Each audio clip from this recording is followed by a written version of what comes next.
He gives us his all: speed, endurance, power. Yet his wild spirit burns bright.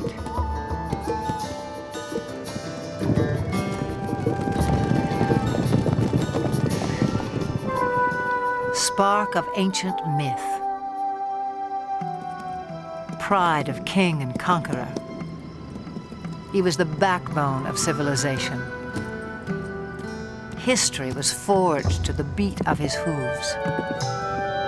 Even now, he still lays claim to the heart, with all the bold beauty that is the horse.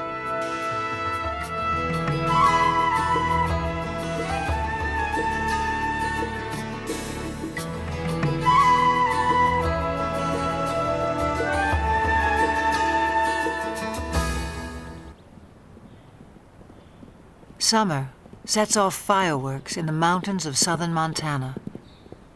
Spurred by heat and hunger, wild horses converge on the cool green heights, and sparks begin to fly.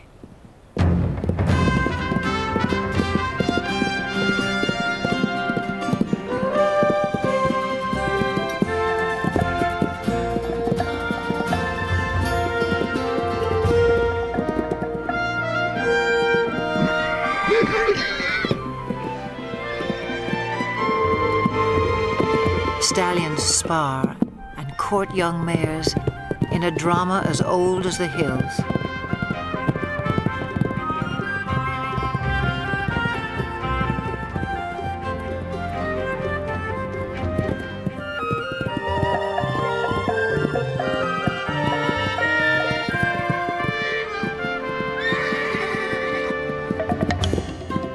The Mustang has become a symbol of the American West. But some say he's a newcomer to these parts, even a trespasser. The truth is tangled in the long and winding history of his kind. It began some 60 million years ago in the forests of North America. Living on leaves, a creature the size of a fox walks the underbrush on padded toes. In time, forests give way to grassy plains. Legs grow long and toes become nimble hooves in a body built for speed. About 1 million years ago, the first true horses spread across land bridges to Asia and Europe. Their numbers swell, then slowly decline, perhaps due to climate change or the impact of a two-legged predator. To Ice Age hunters, the herds must have seemed inexhaustible, but by 8,000 years ago, horses were extinct in the Americas and dwindling elsewhere into memory and myth.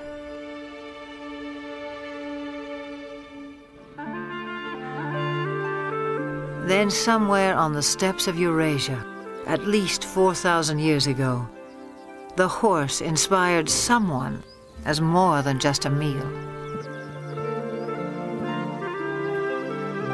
It may have begun as a shaman's ritual or a reckless teenage prank.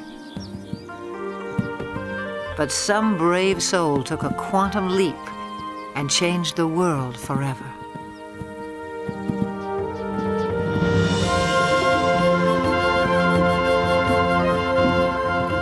The horse utterly changed our sense of distance and speed. He carried us forward in space and time and made our world smaller.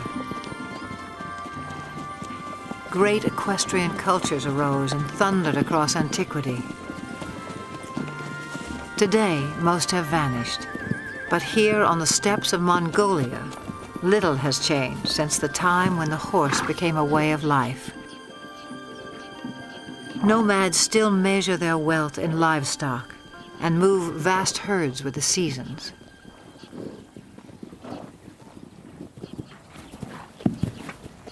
Small but hardy, Mongolian horses endure a harsh climate and grow a thick winter coat. When pasture is meager, they can survive on very little.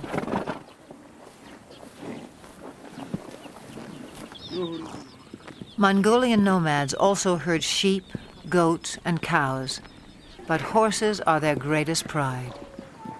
Revered, they are largely reserved for riding, and one other important role. Mongolia's national drink, called Irak, is fermented mare's milk. Life in the saddle begins early, in keeping with a local proverb. A Mongolian without a horse is like a bird without wings.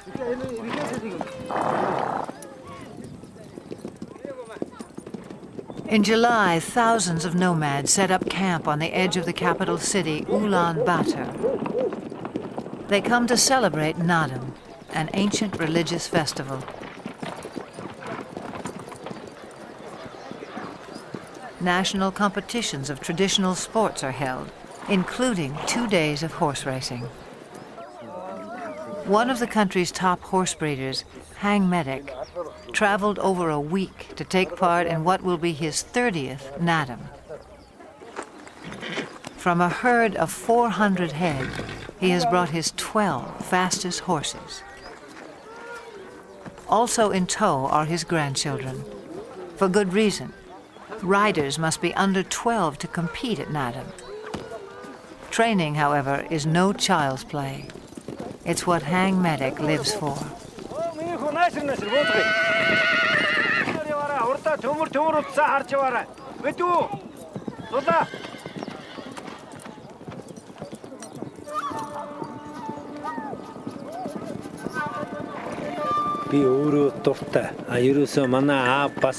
Horse training is a passion. My father was a great trainer, and he passed that on to me. It's the same for most Mongolian people. We compete at Naadam to see who has the best horse, and because we're so proud of our horses. A fine racehorse is a symbol of good luck and happiness.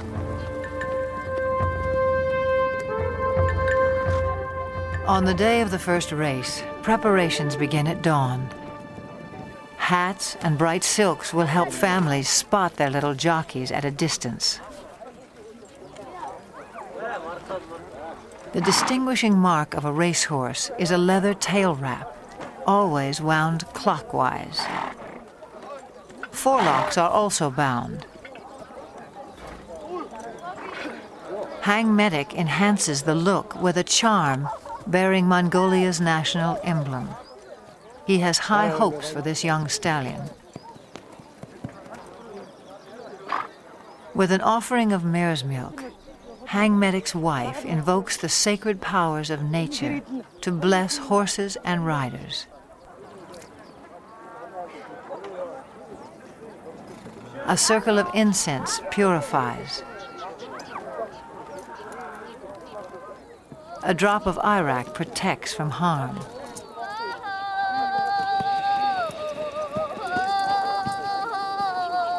An ancient Buddhist chant rings out for luck.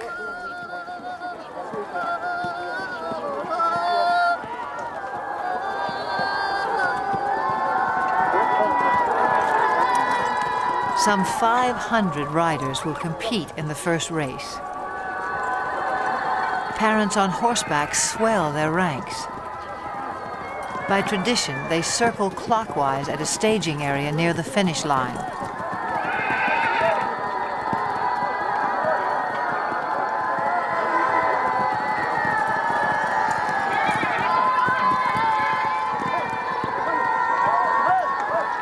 But the running of the race is not yet at hand. The starting point lies more than 15 miles away in the open steppe. To reach that point at a walk will take the racers some 3 hours, which leaves time to kill for everyone else. Nomads like Hang Medic take the moment to catch up with old friends and trading partners. For people who live much of the year in relative isolation, there's also the irresistible allure of new faces.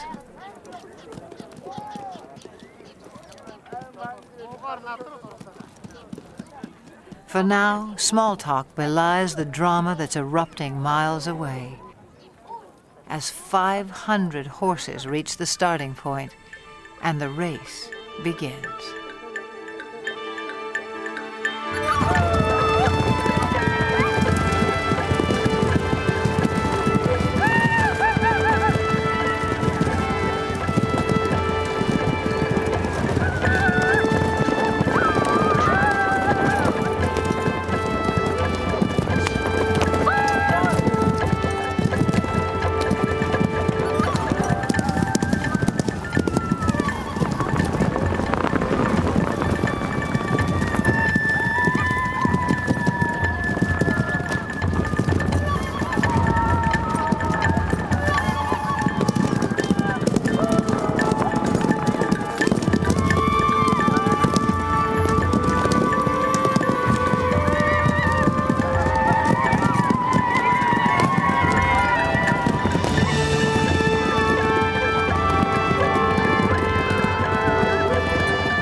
Long before they can see the racers, spectators crowd the finish line. According to myth, the dust kicked up by winning horses showers happiness and prosperity on all those it touches.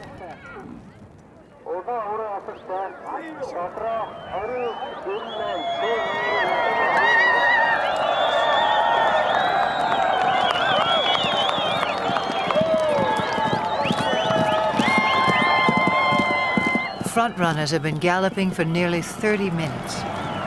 By Western standards, this might qualify as an extreme sport.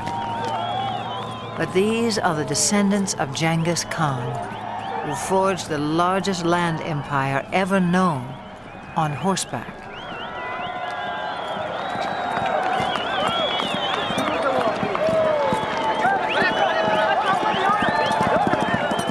The blue sash of victory goes to the first 5 horses. A flash of green tells Hang Medic his granddaughter has placed. But a riderless horse sends him off in search of his youngest grandson.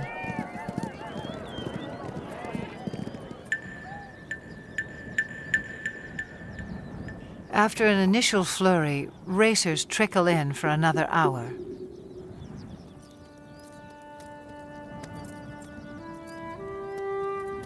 Herd instinct alone will keep a horse going, even one that lacks the fitness and conditioning required for a long-distance run.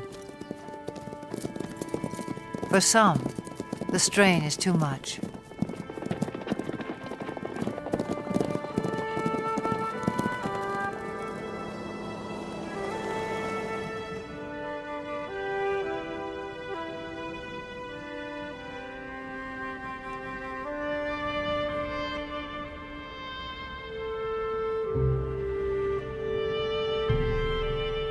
When a horse dies on the racetrack, the trainer is dishonored.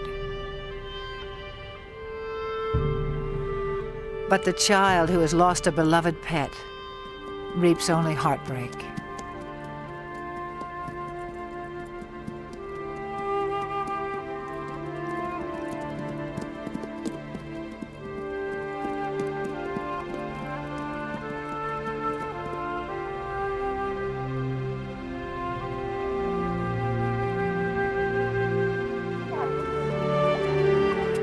A fall near the starting point dashed the hopes of Hang Medic's grandson. His horse is safe, his bruises minor, but his 6-year-old pride will sting until the races are over.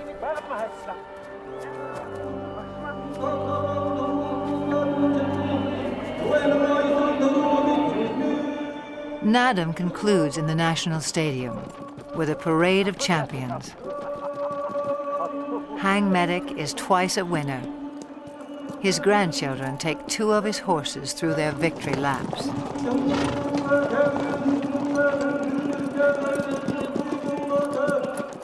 A herald sings the praises of the winning horses. Medals and mare's milk do them honor.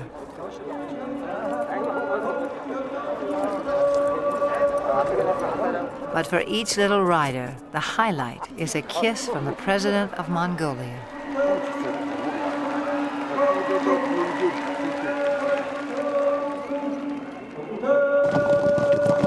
No other nation makes more of the horse.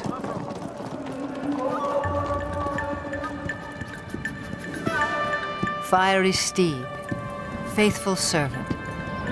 He is all good things to the Mongolian people. In return, they may succeed in saving the last truly wild horse on Earth. Before the rise of civilization, his kind ranged throughout Asia and Europe. Alert and aggressive, they were elusive prey with their camouflage of tawny coat, their upright two-toned mane. These horses were already rare in 1878, when Russian explorer Nikolai Przewalski returned from Mongolia. He carried a skull and hide that would prompt the announcement of a new species.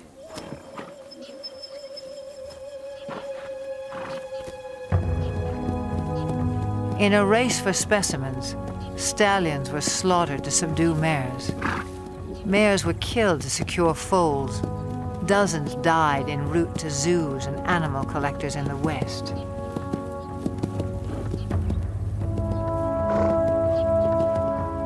Przewalski's horses were last sighted in the wild in the 1960s. A decade later, fewer than 300 survived, in captivity only.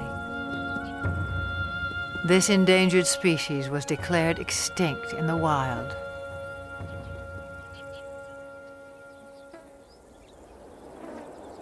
In 1992, 16 Przewalski horses from European reserves touched down in Ulaanbaatar. Their journey was the crowning achievement of Dutch conservationists and Mongolian authorities.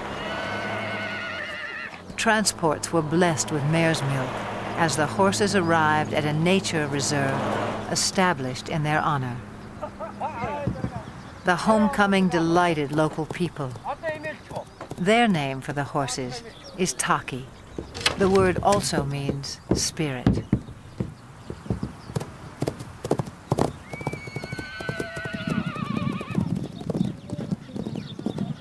Today, some 80 free spirits roam 120,000 acres under watchful eyes.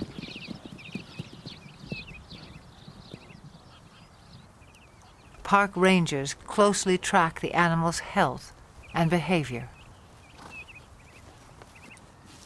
Breeding success is high. 2 generations have been born in the reserve. To increase the gene pool, horses are still brought in from the West. But prospects for a self-sustaining population are promising. Mongolia's preservation of the Taki seems a fitting tribute to an animal who has given us so much.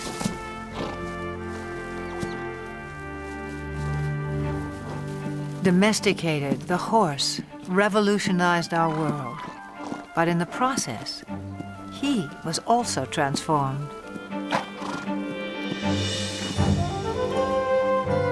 The legendary Arab is just one of more than 150 breeds, some honed for work, some for sport, others for sheer show.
The Spanish horse boasts one of the oldest pedigrees. His speed and stamina were praised by the Romans. The famous Spanish riding school in Vienna was founded in his name. A dancer's grace made him a favorite of monarchs and earned him the title Royal Horse of Europe. Today, he inspires a new generation. At the Royal Andalusian School of Equestrian Art in the town of Jerez in southern Spain. Few gain admission here. Only first-rate horses, trainers, and students. A strict curriculum has produced several Olympic competitors. The school also keeps tradition alive. Once a week, the public is invited in to enjoy the splendors of another age. In 18th century costume, riders recreate the height of classical horsemanship as it was practiced throughout the courts of Europe.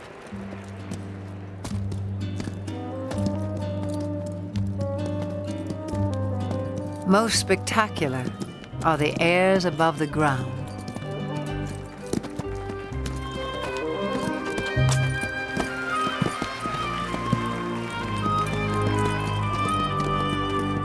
Horses naturally leap and kick when fighting.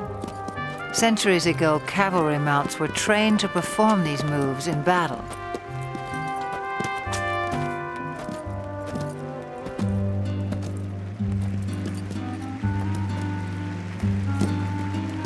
Eventually, each gesture became an end in itself, as formal as ballet. A supreme effort, the capriole demands vertical loft, virtually in place.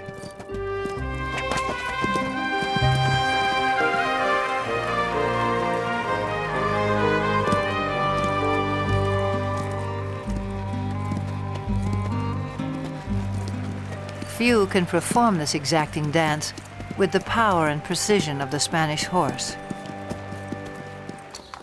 The purity of the breed is proudly protected in Spain, yet his bloodlines extend far and wide. For this was the horse who once conquered a new world. Some 500 years ago, Spanish explorers rode upon the shores of the Americas. Some native people mistook man and mount for a single fearsome creature. But soon they would make the horse their own.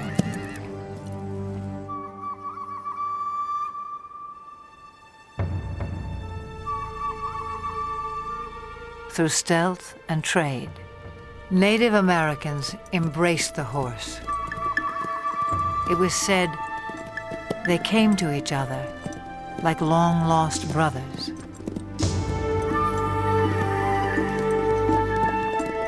Some called him Sky Dog. He opened vast horizons in this life and haunted their visions of the afterlife. But this cult of the horse would not last. By the 19th century, Native Americans had been robbed of land and livelihood. Their beloved sky dogs were shot or simply set loose. Scores of Indian ponies joined strays and runaways, already thriving in the wilderness. By 1900, over 1 million horses roamed the American West. But not for long.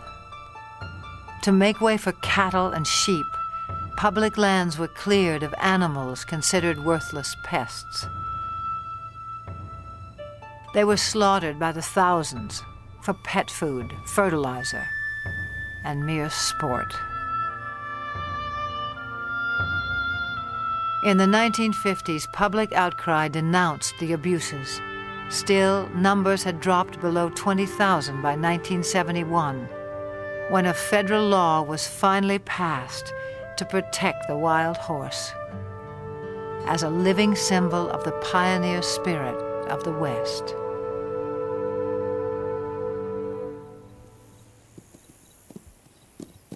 Today, the Bureau of Land Management oversees some 45,000 horses on public lands in 10 states. On the Montana-Wyoming border, the Pryor Mountain Wild Horse Range is home to a herd of about 160. Most live in small family groups of several mares, their foals, and a single dominant stallion. His role is to guard his harem and protect his growing offspring.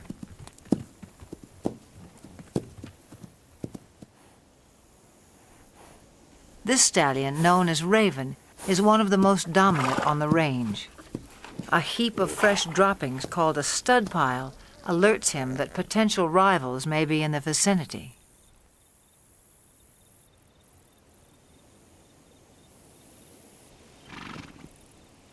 A band of young bachelor stallions prompts Raven to move his family to a safe distance.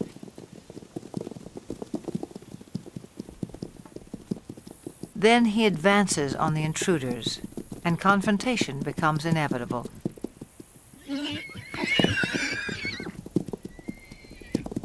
Raven may be outnumbered, but at 10 years old, his maturity and experience give him the advantage.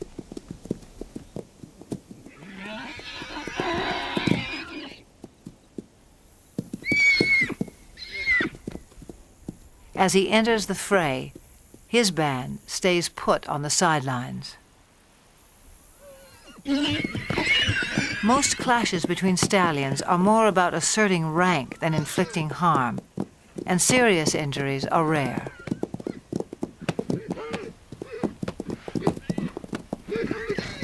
In the end, the bachelors move on unscathed but chastened, and Raven returns to his mares.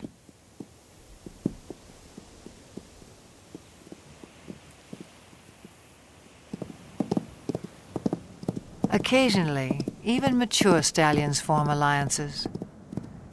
A stud named Starman acts as a subordinate or lieutenant stallion to Flash, who has a mare and foal of his own.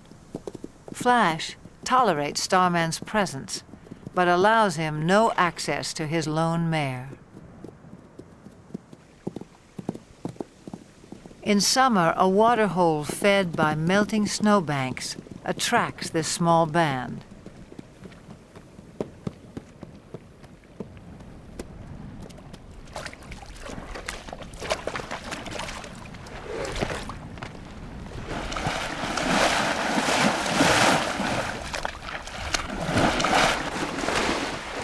The mare enjoys a soothing mud bath, while her 3-month-old foal plays with the idea.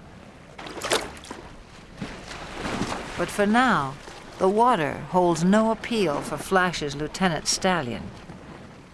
Starman picks up the scent of another mare and sets off in hot pursuit. The mare's yearling son tries to intercept Starman, but fails to impress such a mature stallion.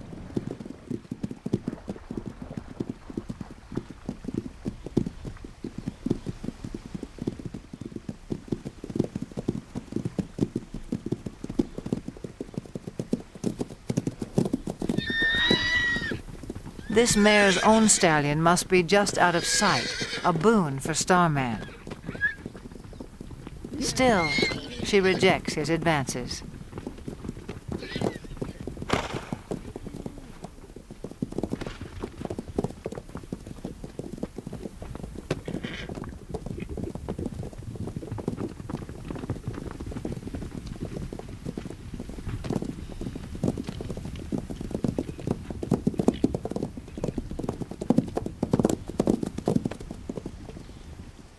In the end, she gets away, and Starman can only observe the tactics of a more successful suitor.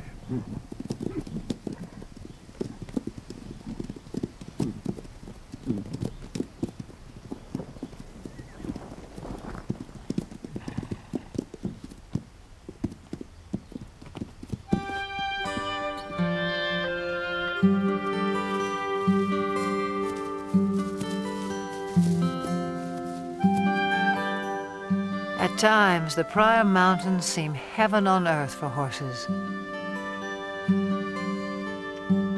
Though much of the terrain is arid and winters are harsh, summer pastures can be glorious.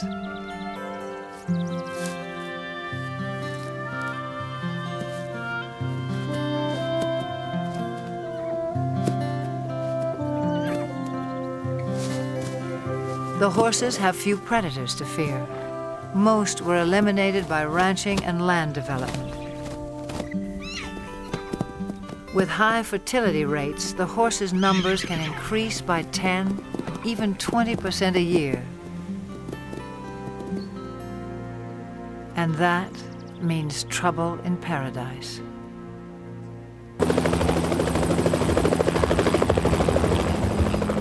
In the last 3 decades, the Bureau of Land Management has removed more than 100,000 wild horses from the range. The roundups are intended to protect public lands from overgrazing and ensure the health of the herds.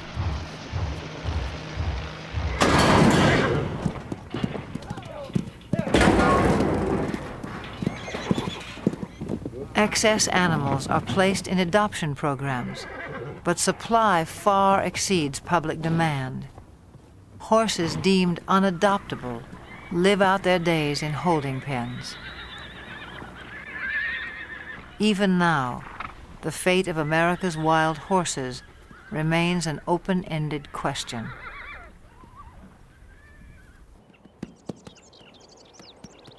Some 4,000 years of domestication have failed to deprive the horse of his wild instincts. His natural impulse is to flee the company of humans. Brian Newbert makes a living not breaking, but in his words, starting wild or green horses. This 2-year-old quarter horse stud, born on the open range, has never been handled.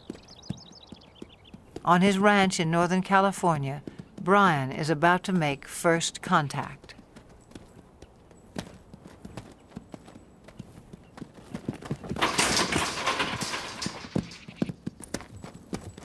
Brian will chase the horse until he turns to face his pursuer.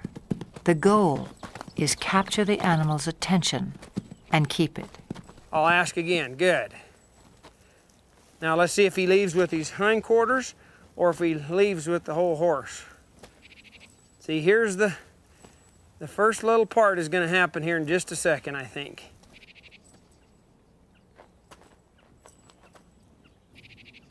Subtle shifts of body language keep the horse focused on Brian. If his attention wanders, I might see if I can get another step closer. As long as he's doing that, I'll just let that soak in. And I'll take another step. And I'll take another one here. He's having trouble with it, but he's trying.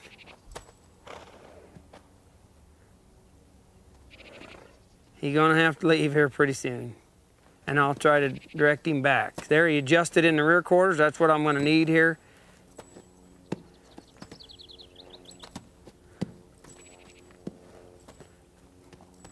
Within about 15 minutes, the young stallion has mastered the maneuver. Now Brian presents a new challenge. I might do just a little swinging here and see if he can stand that. And I'll see if I can put that on there without hitting him in the face. And I'll just, as I come forward, just let that go. And it's kind of scary. And you can see that it's troubling to him a little. So I'll just put just a little pressure till he finds his way toward me. See, he keeps thinking his answer is out of here, but the answer's right there. The horse turns to Brian for reassurance, a critical breakthrough. Now he might reach for me.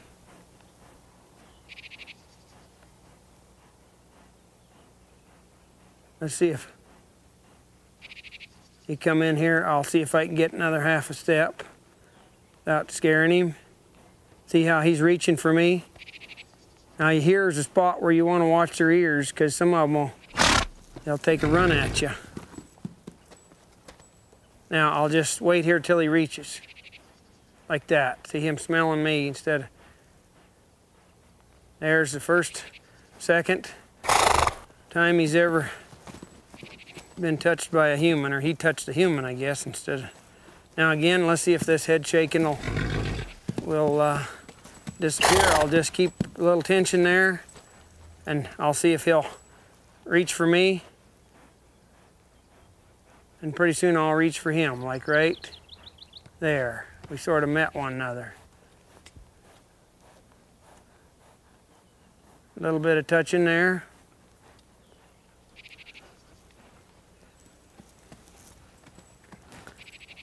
A little bit more here. See, he's finding out he can touch me and reach for me now. In a horse, there's a spot in there where they can just turn loose emotionally. You can see in their eye and their face a change that comes over them. And they'll begin to drop their head and their eyes will soften, and you can just see that they're beginning to trust you. And then you can move right on and really advance then. I'll get my weight shifted back. He's feeling a whole lot better about things now. He's finding out I can touch him and he won't get hurt. Less than half an hour after the first touch, Brian tests the saddle. It's kind of important to swing this on so that it doesn't hit him.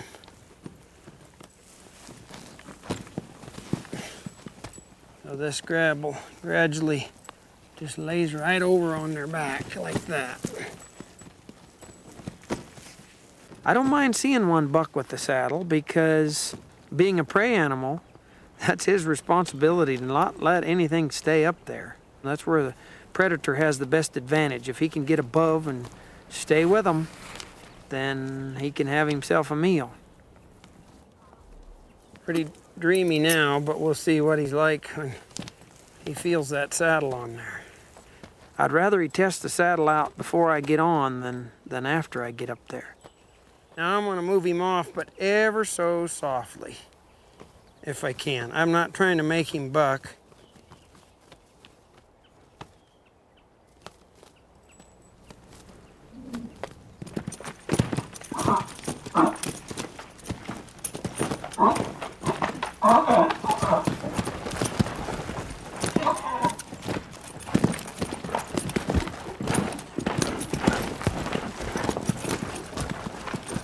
Okay, maybe I'll give him a little consoling.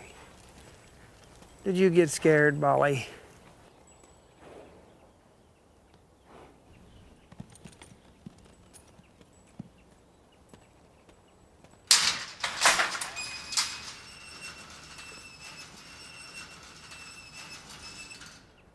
It's been less than 2 hours since Brian began work, a fairly routine first session. He'll leave the saddle in place for a few more hours, then give the young stallion a well-earned rest until morning.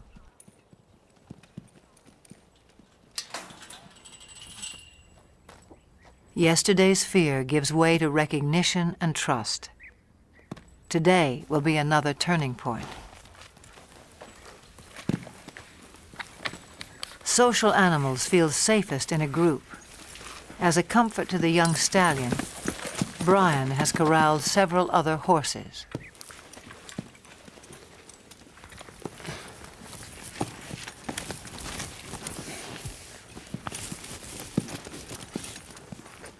See, if he wiggles, I'll just wait here till he stands put. Pet him over here as if it was my leg, and maybe get myself kind of set here before he gets untracked. I might let him go right out that way. And I'll just ask him to go. If he gets up set, if he gets scared, wants to run, I'll just try to go with him.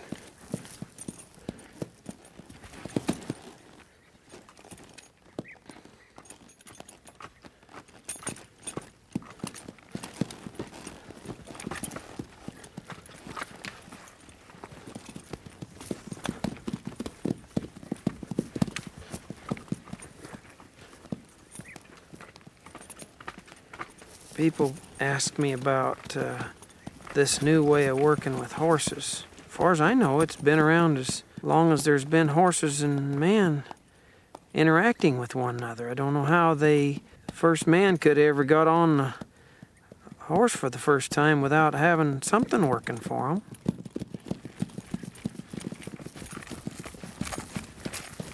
I'll get a little bolder as he gets a little more confidence. I'll ask him here to come back to me with this rein a little, and he did. The young stallion's first ride lasts no more than 15 minutes and prompts a simple reward.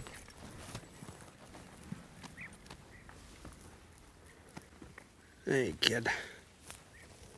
This just kind of soothes them sometimes. Give them a little hugging. This is a place where a lot of them just can't stand you have you that close. And if you can show them that it's okay to be this close, why, it's a real relaxing, soothing kind of thing for them. They really have to trust you.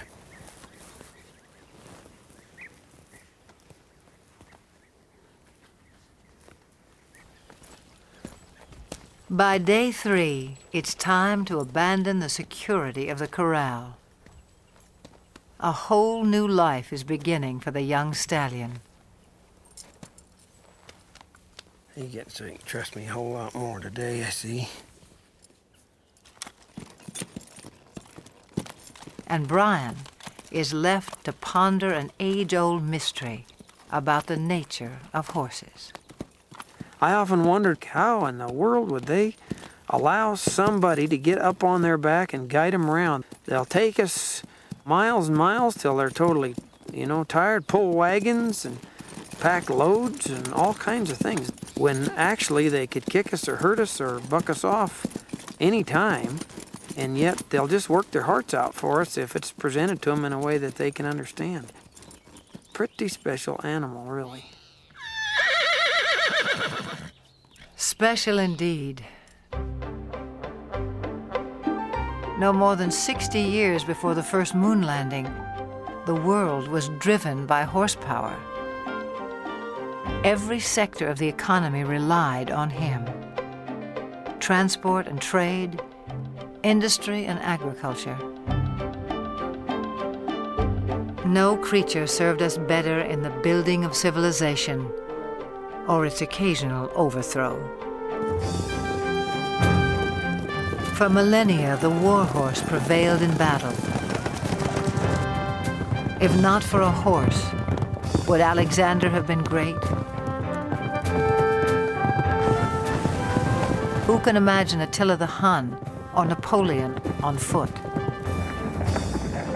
Over 1 million horses served in World War I. Nearly a third died. In World War II, tens of thousands perished in a battle of bullets and bombs. The age of horsepower was over. And yet there are more horses in the world today than during the 1800s, some 62 million. In an age of technology, perhaps we yearn all the more for the touch of something wild.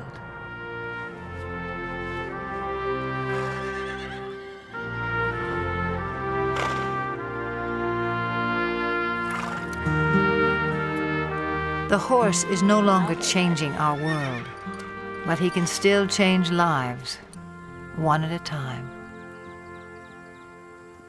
In central Georgia, Carol Woolley has loved horses since she was a child. In 1995, a friend told her about an old school horse who had seen better days as a fox hunter and jumper. His name was Carousel, and he needed a home.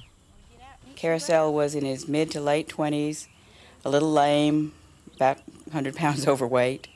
He was a little sway back, just a good, quiet lesson pony. You like a goodie?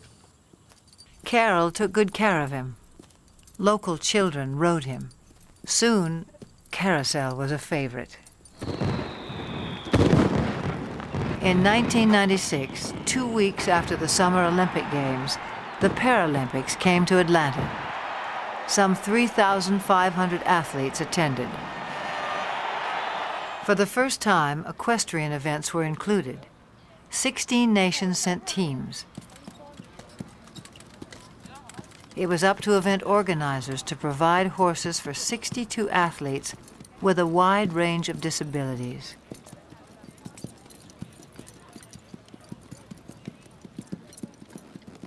Each would be judged on precision, smoothness, and harmony of horse and rider while performing a set pattern in the arena. A call went out to horse owners for calm, well-trained mounts. Carol Woolley volunteered 2 of her younger horses, but games officials were desperate for more. She thought twice, then sent for old Carousel as well. After a checkup, he was quickly put to the test. Later in the day, they called him for Denmark, and I met Britta Anderson, who's a very small woman in a wheelchair, and I thought to myself, there's no way she's going to ride this pony. She spoke English quite well, and I asked her, have you ever fallen off a horse? And she smiled and looked at me and says, many times. Far from falling, on the day of competition, Britta and Carousel took Carol by surprise. Anderson of Denmark. Anderson. Britta and Carousel made a connection. He knew exactly what she wanted, and she knew how to get the most out of him. And he loved her. I'm still not sure how she did it, but they were just a perfect match.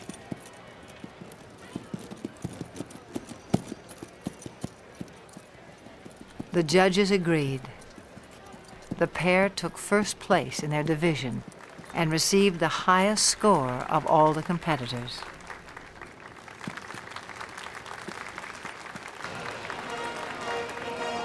From Denmark, Britta Anderson, riding Midland's Carousel, owned by Carol Woolley.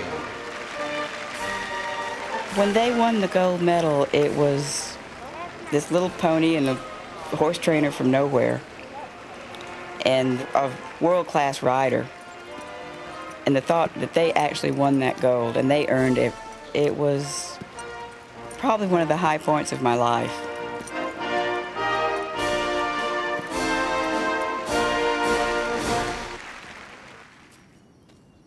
By the time she returned home, Carol had decided to start a therapeutic riding school.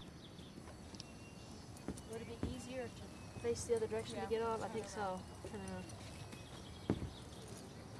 Horseback riding can improve balance and muscle tone, as well as a sense of independence and self-esteem in people with all sorts of disabilities. For Carol, there's no greater reward than to see someone like 13-year-old Sarah take her first ride. We got you now, kid. You're riding, kid. You're riding. You want your back? When you take a child out of a wheelchair and put him on a horse, he's immediately taller. The walk of a horse mimics the same movement you get to actually walk on your own legs. It gives them a freedom of mobility.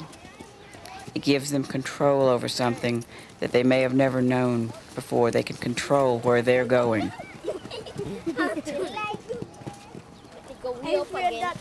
Carol runs the school on grants, donations, and volunteers. And Carousel heads her fleet of gentle horses past their prime. In August of 1998, at a regional show for riders with disabilities, Carol decides to send Carousel into the arena one last time. 9-year-old Sean Donaldson, one of Carol's top students, has never competed before. It's a breathless moment for his parents. Make the old man proud. You got a good horse on him, though. Knows what to do. Young boy and old horse are picture perfect and take a blue ribbon, In first place, Sean Donaldson from Carousel. A first for Sean, a final trophy for Carousel.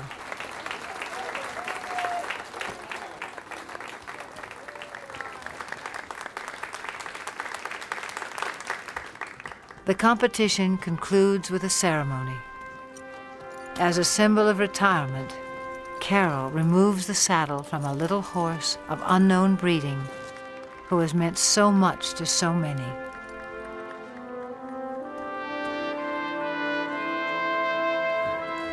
To him go the full laurels of a champion.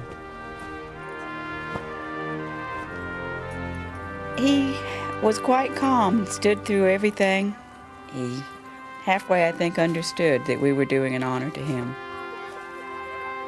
I was a little surprised that he didn't mind us putting flowers on him. He acted like, well, those were his flowers, this is fine. I think he enjoyed it, really. He wasn't just an old sway-backed horse with a gray face. He was everybody's dream of a horse.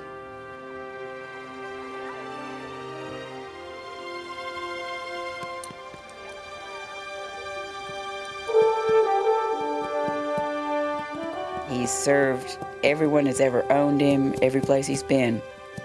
He's done everything we've asked him to do, all of his life. To me, he symbolizes all the horses that have worked hard all their lives and have given us so much pleasure. He's a fairy tale of a horse, but there's probably thousands of them out there just like him. I guess he's the poster child for all of them.